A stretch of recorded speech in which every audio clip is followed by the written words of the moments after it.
السلام علیکم میرے پیارے عزیز بھائیو، آج میں بتانے والا ہوں آپ کو نماز کے بارے میں۔ یہ ویڈیو اگر آپ نے پلے کر دیا ہے تو پورا ویڈیو ضرور دیکھ لینا، میرے بھائی مفتی سلمان اظہری کا ہے۔ چلیے شروع کرتے ہیں۔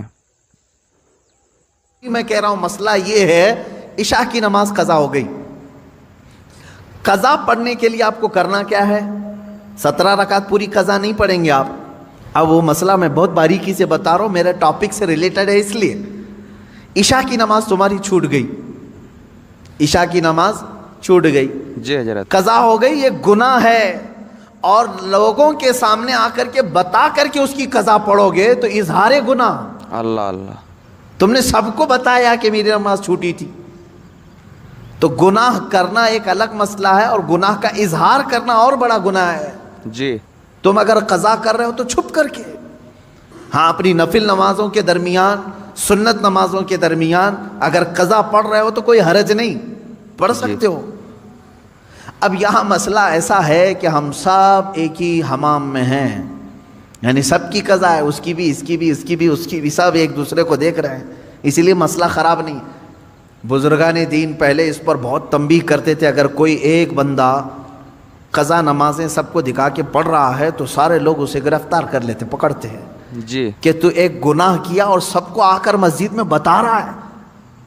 تو یہ پہلے کا یعنی ان بزرگوں کا ایک تقوی تھا، لیکن آج بھی میں کہہ رہا ہوں مسئلہ یہ ہے، عشاء کی نماز قضا ہو گئی۔ قضا پڑھنے کے لیے آپ کو کرنا کیا ہے؟ 17 رکعت پوری قضا نہیں پڑھیں گے آپ، 4 فرض اور 3 وتر۔ مسئلہ تو یہی ہے نا۔ جی، کل کی عشاء کی نماز اگر کسی کی چھوٹی، فار ایگزامپل اللہ نہ کرے، آج وہ قضا کرنے کے لیے کھڑا ہے تو کیا کیا نمازیں قضا کرے گا؟ 4 رکعت فرض عشاء کی اور 3 رکعت واجب۔ یہ 2 نمازیں قضا ہوتی ہیں عشاء میں، یعنی کل 7 رکعت۔ جی، وتر کی نماز جب پڑھتے ہیں تو آپ کو یہ بھی معلوم ہے تیسری رکعت میں کیا کرنا رہتا ہے؟ دعائے قنوت۔ جی حضرت، حنفی جتنے بھی ہیں پیروکار ان کو معلوم ہے، تیسری رکعت میں جب ہم کھڑے ہوتے ہیں سورہ فاتحہ اور سورہ پڑھنے کے بعد ہاتھ چھوڑ کر پھر دوبارہ تکبیر باندھتے ہیں اور دعائے قنوت پڑھتے ہیں، جی حضرت، ہے نا؟ بے شک، آج بھی عشاء کی نماز پڑھیں آپ تو پڑھے ہوں گے نا دعائے قنوت۔ جی جی، 3 واجب الوتر کی جو نماز ہے اس کی آخری رکعت میں دعائے قنوت پڑھا جاتا ہے۔ جی حضرت، لیکن جب قضا نماز پڑھ رہے ہیں آپ، کل کی عشاء کی قضا پڑھنے آئے، 4 رکعت فرض پڑھ لیا، کسی کو نہیں معلوم، قضا پڑھ لیا آپ نے سنت کی جگہ، 3 رکعت وتر پڑھ رہے تھے، حکم یہ ہے کہ دعائے قنوت کے لیے ہاتھ نہ اٹھاؤ، ورنہ دیکھنے والا سمجھ جائے گا کہ یہ ابھی کی نہیں کوئی دوسری پڑھ رہا ہے۔ جی، ہاں عشاء میں تو ہو سکتا ہے نہ سمجھے، کیونکہ عشاء میں کرنٹ نماز بھی ایک، اسی وقت کی بھی ایک وتر ہے۔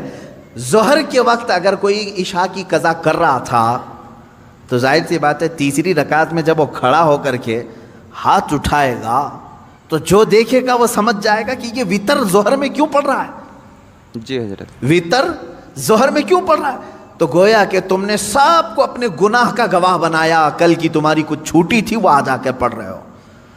گناہ کا گواہ نہ بناؤ کسی کو، اظہار گناہ یہ اور بڑا گناہ ہے۔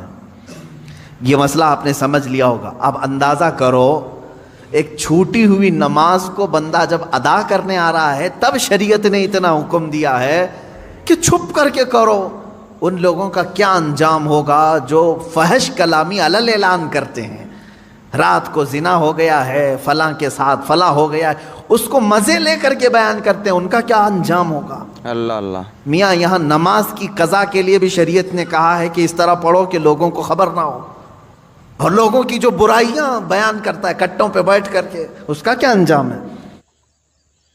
دیکھ لیا میرے بھائی ویڈیو، تو بھائی اگر جو ویڈیو اچھا لگے تو بھائی کو اپنے سبسکرائب کر لینا اور لائک کر لینا، زیادہ سے زیادہ ویڈیو کو شیئر کرنا میرے بھائی۔ ہم ہمیشہ آپ کے پاس اچھے اور اچھے پیغام لاتے رہیں گے میرے بھائی، تو ویڈیو کو شیئر کر